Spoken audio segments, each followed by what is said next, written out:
Good morning guys, this is Tito Ili guys. On the way me guys going to Kaluya sa Pangdalaga, Misamis Occidental. Kung karon kasamtangan kami nakakaroon sa Dakbayan sa Oroqueta.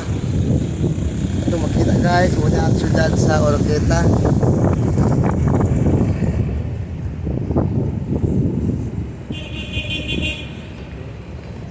Tahom kayo ang syudad sa Oroqueta guys, ning Kabuntagon.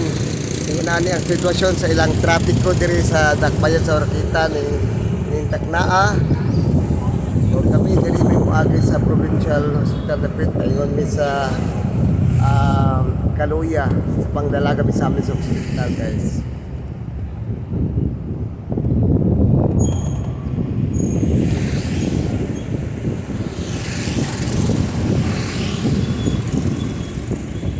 Muning ilang kuan guys. Alang pinakataas nila nga dalan diri sa Dakbayan sa Oroqueta.